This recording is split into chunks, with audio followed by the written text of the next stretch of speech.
ಇವತ್ತು ಪನ್ನೀರ್ ಬಟರ್ ಮಸಾಲ ಮಾಡೋಣ. ಒಂದು ಬಾಣಲೆ ಕಾಯಕ್ಕಿಟ್ಟು ಅದರಲ್ಲಿ ಒಂಚೂರು ಬೆಣ್ಣೆ ಹಾಕಿ ಅದೊಂಚೂರು ಕರಗಿದ ತಕ್ಷಣ ಒಂದು 2 ಇಂಚ್ ಚಕ್ಕೆ, ಒಂದು 4 ಲವಂಗ, 2 ಏಲಕ್ಕಿ, ಒಂದು ಸ್ವಲ್ಪ ಸೋಂಪು ಇಷ್ಟು ಹಾಕ್ಕೊಳ್ಳೋಣ.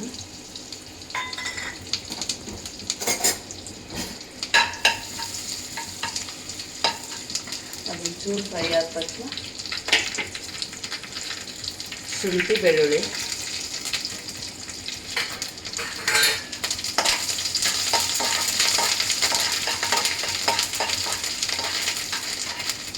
ಅದೊಂಚೂರು ಫ್ರೈ ಆದಮೇಲೆ ಸ್ವಲ್ಪ ಈರುಳ್ಳಿ,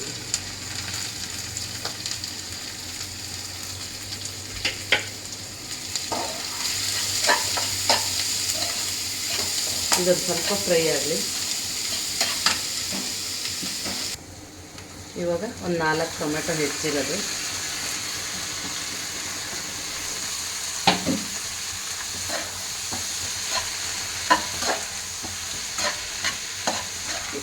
ಇದೆಲ್ಲ ಬೆಣ್ಣೆಲೆ ಫ್ರೈ ಮಾಡಿದರೆ ಚೆನ್ನಾಗಿರುತ್ತೆ ಟೇಸ್ಟು.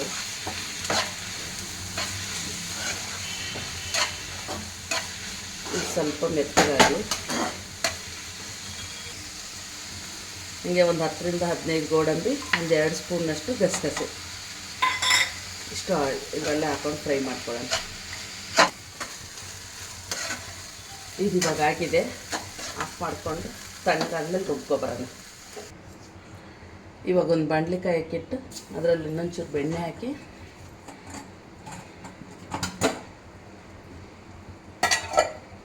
ಬೆಣ್ಣೆ ಒಂಚೂರು ಕರಗಲಿ. ಬೆಣ್ಣೆ ಕರಗಿದ ಒಂದು ಸ್ವಲ್ಪ ಜೀರಿಗೆ,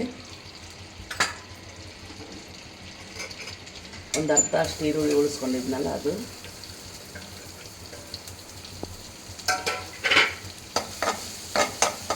ಸ್ವಲ್ಪ ಫ್ರೈ ಆಗಲಿ.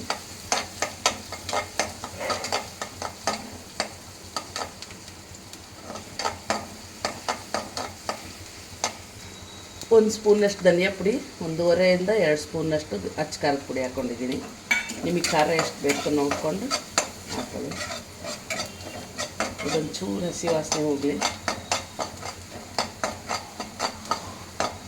ಇವಾಗ ರುಬ್ಬಿರೋದು ಮಸಾಲ ಹಾಕೋಣ.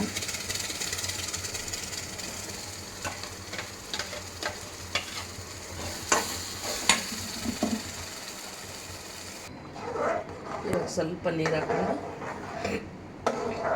ಸ್ವಲ್ಪ ಫ್ರೈ ಮಾಡೋಣ. ಈರುಳ್ಳಿ ಟೊಮೆಟೊ ಎಲ್ಲ ಹುರಿದಿರೋದ್ರಿಂದ ಚಕ್ಕೆ ಲವಂಗ ಅಷ್ಟೊಂದು ಫ್ರೈ ಮಾಡೋದೇನು ಬೇಕಿಲ್ಲ. ಎಷ್ಟು ಬೇಕೋ ಅಷ್ಟು ನೀರು ಹಾಕ್ಕೊಂಡು ಇವಾಗಿದು ಸ್ವಲ್ಪ ಫ್ರೈ ಆಗಿದೆ, ಕುದೀತಾ ಇದೆ. ಪನ್ನೀರ್ ಕಟ್ ಮಾಡಿರೋದು ಹಾಕ್ಕೊಳ್ಳೋಣ. ಪನ್ನೀರನ್ನ ಸ್ವಲ್ಪ ನೀರು ಬಿಸಿ ಮಾಡಿಬಿಟ್ಟು ಅದರಲ್ಲಿ ಹಾಕಿ ತೆಗೆದ್ರೆ ಸ್ವಲ್ಪ ಸ್ಮೂತಾಗಿ ಚೆನ್ನಾಗಿ ಬರುತ್ತೆ. ರುಚಿಗೆ ತಕ್ಕಷ್ಟು ಉಪ್ಪು, ಒಂದು 3/4 ಸ್ಪೂನಷ್ಟು ಗರಂ ಮಸಾಲ,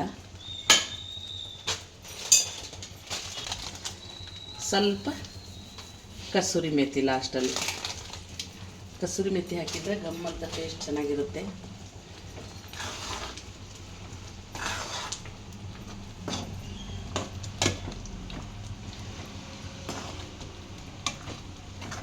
ನಿಮಗೆ ಇದಕ್ಕೆ ಬೇಕಿದ್ದರೆ ಫ್ರೆಶ್ ಕ್ರೀಮ್ ಹಾಕ್ಕೊಂಡ್ರೆ ಚೆನ್ನಾಗಿರುತ್ತೆ. ಇದು ಇವಾಗ ಆಗಿದೆ, ಆಫ್ ಮಾಡ್ಕೊಳ್ಳೋಣ. ರೊಟ್ಟಿ, ಚಪಾತಿ, ನಾನು, ಜೀರಾ ರೈಸು, ಗೀ ರೈಸ್ಗೆಲ್ಲ ಚೆನ್ನಾಗಿರುತ್ತೆ. ಪನ್ನೀರ್ ಬಟರ್ ಮಸಾಲ ಚಪಾತಿ ಜೊತೆ ರೆಡಿ. ನನ್ನ ವಿಡಿಯೋ ಇಷ್ಟ ಆಗಿದ್ದರೆ ಸಬ್ಸ್ಕ್ರೈಬ್ ಮಾಡಿ, ಫಾಲೋ ಮಾಡಿ.